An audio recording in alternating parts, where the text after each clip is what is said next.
Hello students, now welcome to Account Street and my next video of practicals of accounting question. Accounting question practical problem पर हम बात करते हैं यहाँ पर। तो देखिए प्रैक्टिकल प्रॉब्लम्स मैंने आपको अपनी पिछली वीडियो में भी बताई थी, जिसमें प्रीपेड और आउटस्टैंडिंग, एक्वायर्ड, इस प्रकार की एडजस्टमेंट हमने बात की थी। यहाँ पर एक लेंथी क्वेश्चन लेते हैं और लगभग सभी कंसेप्ट आपके इस वीडियो में कंप्लीट हो जाएंगे। तो आइए सबसे पहले एक क्वेश्चन लेते हैं जो आपकी ही बुक टीएस ग्रेवाल का प्रैक्टिकल प्रॉब्लम नंबर 15 डी महापत्र वाला है। तो आप जिनके पास बुक है वो अपनी बुक में देख सकते हैं, जिनके पास बुक नहीं है वो सामने स्क्रीन पर क्वेश्चन को एक बार देख लें। जो स्क्रीनशॉट लेना चाहे स्क्रीनशॉट ले लें, नोट करना चाहे नोट कर लें। ओके, तो क्वेश्चन के सहारे से ही सॉल्यूशन हम सॉल्व करेंगे। सो आइए क्वेश्चन ये रहा आपकी स्क्रीन पर एक बार।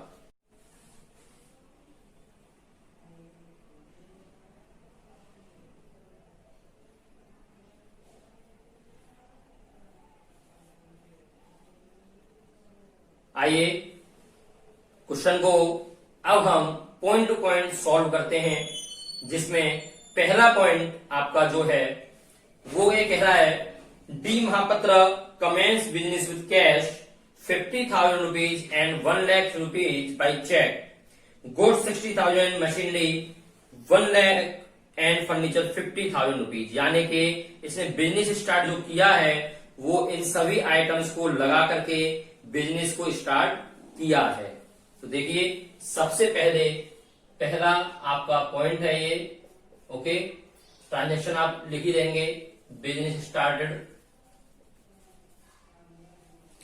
सबसे पहले cash, cheque, goods, machinery, furniture, ये सारी एसेट्स हैं और इन एसेट्स को लगा करके उसने बिजनेस को स्टार्ट किया है। इट मींस एसेट साइड में इन सभी का हम पहले कॉलम बना लेते हैं। तो देखिए एसेट साइड में कैश प्लस बैंक, क्योंकि चेक है तो चेक का जो ट्रीटमेंट होगा वो बैंक के थ्रू होगा, प्लस स्टॉक, गुड्स के लिए गुड्स को स्टॉक से जानते हैं, पहले बता चुका हूं मैं आपको। मशीनरी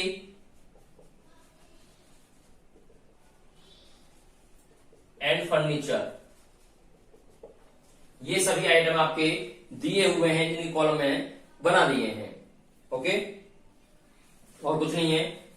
तो सबसे पहले कैश उसने लगाया है 50,000 रुपीज, कैश वाले कॉलम में डाल दिए, प्लस चेक से उसने 1 लाख रुपए लगाए हैं, सो 1 लाख रुपीज बैंक में डाल दिए हैं। स्टॉक उसने 60,000 का लगाया है, सो 60,000 रुपीज स्टॉक में डाल दिए हैं। और मशीनरी उसने 1 लाख की लगाई है, तो मशीनरी 1 लाख रुपीज डाल दी है। और फर्नीचर उसने 50,000 का लगाया है, सो फर्नीचर 50,000 रुपीज डाल दिया गया है।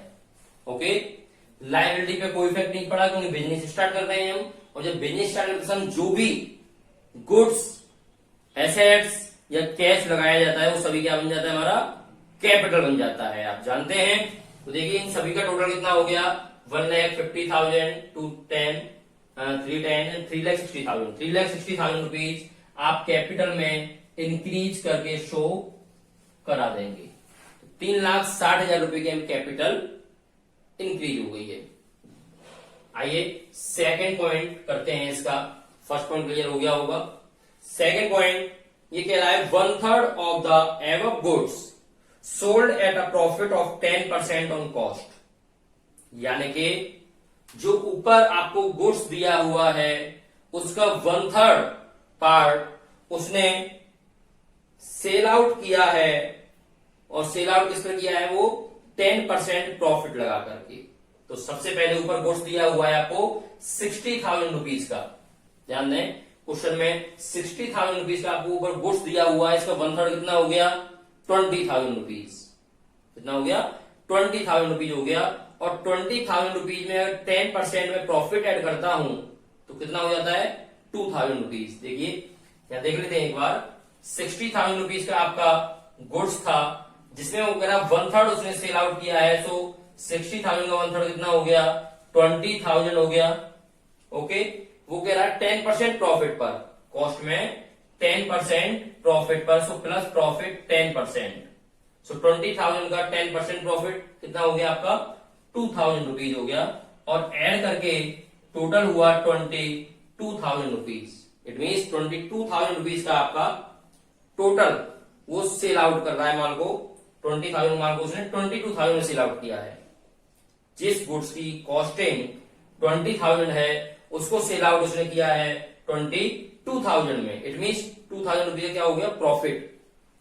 आगे क्या कह रहा है, and half of the payment is received in cash, और वो कह रहा है आधा पेमेंट कैश में रिसीव्ड हुआ है। इट मीन्स आधा 20,000 का आधा कितना होता है, कैश में रिसीव्ड कितना हुआ है, कैश रिसीव्ड 20,000 का आधा 11,000 कैश प्राप्त हुआ है, सो 11,000 क्या रह गया, क्रेडिट रह गया।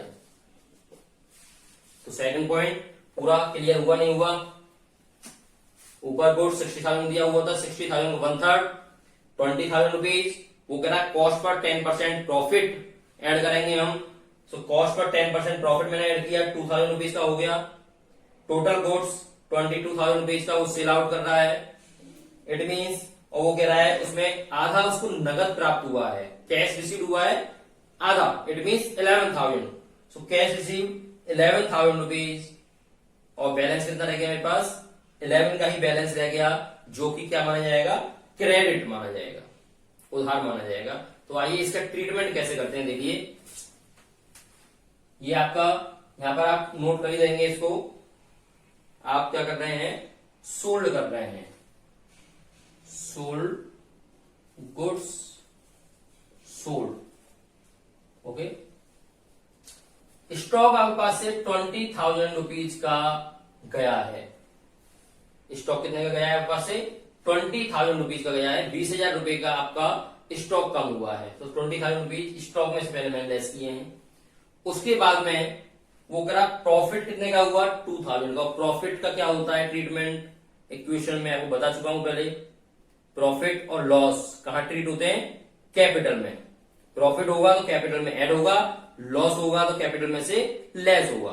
तो यहां प्रॉफिट हुआ है इसलिए कैपिटल में आप क्या करेंगे, उसको ऐड कर देंगे, प्लस 2,000 रुपीज का प्रॉफिट आपने कैपिटल में ऐड करके शो करा दिया है। इसके आगे कह रहा है 11,000 रुपीज आपको कैश रिसीव्ड हुआ, आधा आपको नगद प्राप्त हुआ। सो कैश मेरे पास आ रहा है कितने का, 11,000 रुपए का। सो कैश इंक्रीज हो गया 11,000 रुपीज से। ओके, अब बैलेंस रह गया कितना 11,000 रुपीज, जो कि कैसे हैं, क्रेडिट है, उधार है। तो देखिए जिनको हम उधार माल बेचते हैं वो कौन होते हैं, मेरे डेटर्स होते हैं, क्योंकि फ्यूचर में वो मुझे पैसा देंगे, फ्यूचर में मुझे पैसा देंगे, इसलिए डेटर्स क्या होते हैं, हमारे एसेट्स होते हैं, क्योंकि फ्यूचर में उनसे पैसा मुझे रिसीव्ड होगा। इसलिए एसेट साइड में आप एक डेटर्स का कॉलम और बना देंगे। ओके, डेटर्स का आपने कॉलम बना दिया, कितने रुपए का, प्लस 11,000 रुपीज। ओके, कितना 11,000 रुपीज, यानी 11,000 रुपए नगद प्राप्त हुए, 11,000 रुपए उधार हैं, वो डेटर्स में डाल दिए हैं। 20,000 रुपए का माल आपका गया है, वो स्टॉक में से लेस किया है मैंने, और 2,000 रुपए प्रॉफिट के हैं जो कैपिटल में ऐड करके शो करा दिए हैं। लायबिलिटी पर इस ट्रांजेक्शन का कोई इफेक्ट नहीं पड़ा है। क्लियर हो गया होगा। बैलेंस लगाते हैं, आइए new equation 61,000 rupees plus 1 lakh rupees plus 40,000 rupees plus 1 lakh rupees plus 50,000 rupees plus 11,000 rupees equal to 0 plus 3,62,000 rupees. Okay, balance दोनों साइड इक्वल होगा, आप ऐड करके देख सकते हैं, 362 ही होगा। थर्ड पॉइंट क्या कहता है, आइए थर्ड पॉइंट पर ये कह रहा है depreciation on machinery provided at the rate of 10%, यानी कि मशीनरी पर डेप्रिसिएशन आपको कैलकुलेट करना है 10% का। देखिए डेप्रिसिएशन क्या होता है, मैं आपको पढ़ा चुका हूं सेकंड चैप्टर में, फिर भी एक बार देख लेते हैं। डेप्रिसिएशन क्या होता है, जो कि हमारी फिक्स्ड एसेट्स की वैल्यू को रिड्यूस करती है वो हमारा डेप्रिसिएशन होता है। जो हमारी फिक्स्ड एसेट्स की वैल्यू को रिड्यूस करती है, कम करती है, वो डेप्रिसिएशन होता है। तो यहां पर मशीनरी पर डेप्रिसिएशन लगा हुआ है, इट मींस मशीनरी की वैल्यू क्या होगी, रिड्यूस होगी, कम हो जाएगी। तो मशीनरी की वैल्यू कितनी कम हो जाएगी, 10%। देखिए मशीनरी कहां है आपके पास, यहां है। मशीनरी की वैल्यू आपके पास 1 लाख दी हुई है। कितनी दी हुई है, 1 लाख। तो 1 लाख का 10% कितना हो गया, 10,000 रुपीज। सो 10,000 रुपीज से मशीनरी की वैल्यू कम हो जाएगी। और अगर जब कोई भी असेट्स हमारी लेस होती है तो अकॉर्डिंग टू अकाउंटिंग इक्वेशन उसका इफेक्ट कहां पड़ता है, हमारा कैपिटल पे भी पड़ता है। क्योंकि जब असेट्स कम होगी तो कैपिटल भी कम होगी। ओके, सो इसका ट्रीटमेंट कैसे करेंगे आप, यहां पर डाल देंगे डेप्रिसिएशन और मशीनरी। सो 10,000 रुपीज होता है 1 लाख का 10%, 10,000 रुपीज मशीनरी में से मैंने लेस कर दिया। ओके, मशीनरी में से लेस किया है 10,000 रुपीज और लायबिलिटी पे कोई इफेक्ट नहीं पड़ा, और 10,000 रुपीज ही मैंने कैपिटल में से भी लेस कर दिया, क्योंकि लॉस हो रहा है। जब डेप्रिसिएशन किसी एसेट पे लगता है तो लॉस होता है, और लॉस हमारा कैपिटल में से कम होता है, ये आप जानते हैं। तो यहां पर आइए बैलेंस लगा देते हैं। New equation 61,000 rupees plus 1 lakh rupees plus 40,000 rupees plus 90,000 rupees plus 50,000 rupees plus 11,000 rupees equal to 0 plus 3,52,000 rupees. Okay, next point and fourth point is cash withdrawn for personal use 10,000 rupees. ये आप जानते हैं अच्छी तरह, पिछली वीडियो में बता चुका हूं मैं आपको। कैश विड्रॉन आपने किया है, पर्सनल यूज के लिए किया है, कितना 10,000 रुपीज। तो आपका क्या हो रहा है, कैश विड्रॉन 10,000 रुपीज से आपका कैश कम हो रहा है। 10,000 क्या होगा, कैश डिक्रीज हो गया। तो 10,000 से कैश डिक्रीज हो गया, कैश आप निकाल रहे हैं, कैश जा रहा है, इसलिए कैश डिक्रीज हो गया। ड्राइंग आप कर रहे हैं, पर्सनल यूज के लिए निकाल रहे हैं, तो किस पे इफेक्ट पड़ेगा, कैपिटल पर। कैपिटल में से भी ये लेस कर दिया जाएगा, लायबिलिटी पे कोई इफेक्ट नहीं पड़ा। कैपिटल में से भी 10,000 रुपीज आपने लेस कर दिए हैं। ओके, क्योंकि पर्सनल यूज के लिए पैसा निकाला है, ड्राइंग के लिए पैसा निकाला है। ड्राइंग हमेशा कैपिटल को कम करती है, रिड्यूस करती है। ओके, बैलेंस लगाते हैं।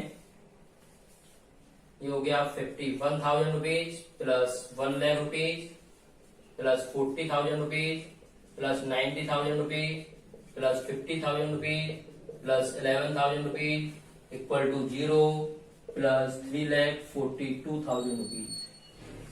ओके, क्लियर हो गया यहां तक। ये आपकी न्यू इक्वेशन निकल के आ गई। फिफ्थ पॉइंट क्या कहता है, interest on drawings charge at the rate of 5%। ध्यान दें, ये पॉइंट बहुत ही अच्छा पॉइंट है। Interest on drawing, interest on drawing क्या है, ड्रॉइंग पर इंटरेस्ट देना है। जो प्रोप्राइटर ड्रॉइंग करते हैं फर्म में से, वो फर्म को ड्रॉइंग का इंटरेस्ट भी पे करते हैं। यानी कि ऐसा नहीं है प्रोप्राइटर हूं तो मैं जितना मन चाहे अपनी फर्म में से पैसा निकाल लूं। पैसा जितना मैं निकाल रहा हूं फर्म में से, उतना पैसे के साथ मुझे इंटरेस्ट भी फर्म के अंदर जमा करना होगा। यही बिजनेस का रूल है। क्योंकि मैंने आपको बता चुका हूं चैप्टर नंबर 3 में कि बिजनेस पॉइंट ऑफ व्यू से ही बिजनेस किया जाता है। तो इसलिए यहां पर जो आपने ड्राइंग की है उस पर आपको इंटरेस्ट अब पे करना है।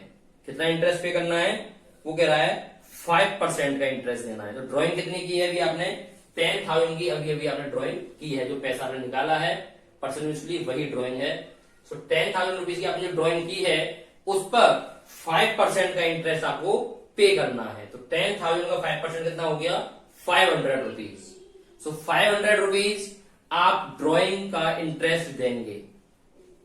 तो ध्यान दें, जो इंटरेस्ट ऑन ड्राइंग है वो फर्म के लिए क्या है, प्रॉफिट है। क्योंकि फर्म को वो इंटरेस्ट मिलेगा, क्योंकि वो फर्म को इंटरेस्ट मिलेगा। और हम जो भी ट्रांजेक्शन करते हैं वो बिजनेस पॉइंट ऑफ व्यू से करते हैं।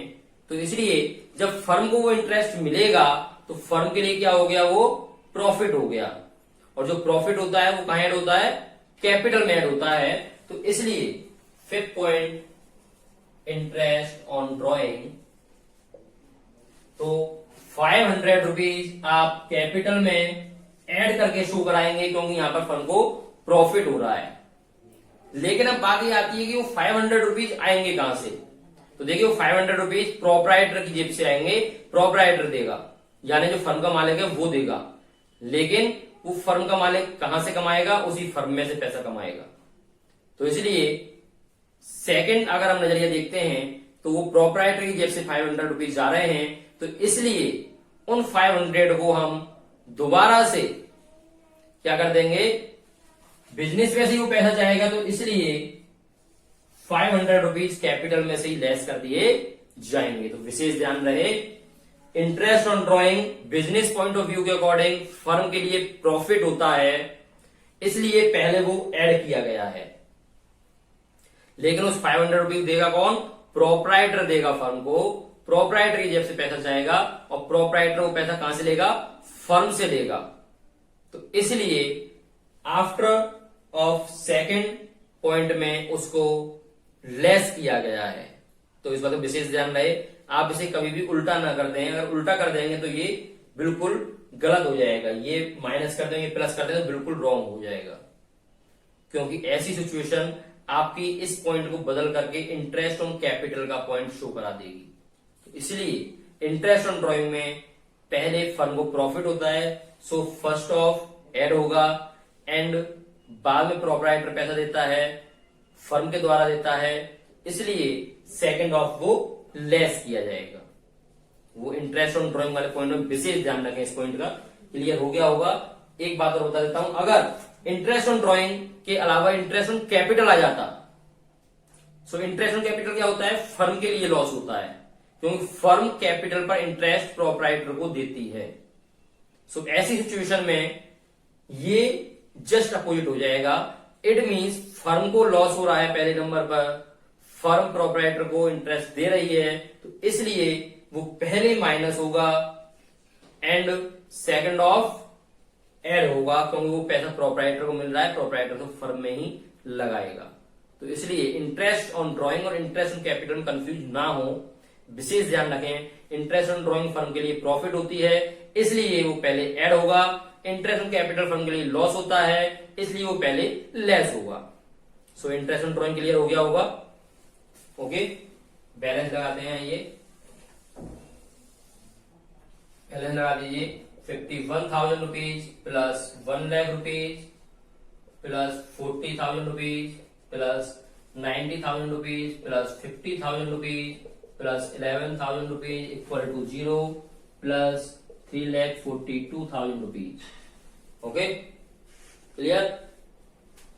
इसके बाद में 6 पॉइंट क्या कहता है, देखिए 6 पॉइंट कह रहा है, goods sold to Gupta for 10,000 rupees and received a BR bills receivable for the same amount for 3 months. यानी कि गुप्ता को 10,000 रुपए का माल बेचा है और उसके बदले में हमने BR प्राप्त किया है, यानी बिल्स रिसीवेबल प्राप्त किया है, ऐसा बिल जिस पर हमें 3 महीने बाद पेमेंट प्राप्त होगा। ओके, सो सबसे पहली बात, आपने गुप्ता को 10,000 रुपीज का माल बेचा है, तो देखिए ये तो आपकी न्यू क्वेश्चन हो गई। और 6 पॉइंट में आपने सोल्ड टू गुप्ता, ये आप नोट कर ही देंगे। सो 10,000 रुपीज का आपने माल बेचा है, तो इसलिए स्टॉक में से आप सबसे पहले 10,000 रुपीज कम करेंगे, क्योंकि स्टॉक आपका 10,000 से लेस हो गया है, कम हो गया, 10,000 माल आपका पास से चला गया है। सो स्टॉक 10,000 से आपका कम हो गया है। सेकंड ऑफ वो कह रहा है कि इसके बदले में आपने BR प्राप्त किया है। BR क्या होता है, बिल्स रिसीवेबल, ऐसा बिल जिस पर फ्यूचर में हमें पेमेंट रिसीव होगी। इसलिए जब फ्यूचर में पेमेंट रिसीव होगी, रिसीवेबल है, सो क्या होगी, वो एसेट्स होगी। और एसेट साइड में ही हम एक कॉलम और बना देंगे, किसका, BR का, बिल्स रिसीवेबल। ओके, सो 10,000 रुपीज से आपका यहां पर BR भी आपका इंक्रीज हो जाएगा। लायबिलिटी पर कोई भी इफेक्ट नहीं पड़ा, कैपिटल का कोई इफेक्ट नहीं पड़ा। तो देखिए 10,000 का आपने माल बेचा है, इसलिए स्टॉक में से कम हो गए 10,000 रुपीज, इसके बदले में आपने BR रिसीव किया है, इसलिए 10,000 रुपीज का आपको बिल प्राप्त हो गया है, BR प्राप्त हो गया है। सो वो भी इंक्रीज हो गया है। सो यहाँ पर आपने गुप्ता को जो गुड्स सोल्ड किया है उसके बदले में BR आपको प्राप्त हो चुका है, जिस पर 3 महीने बाद वो पेमेंट प्राप्त होगा।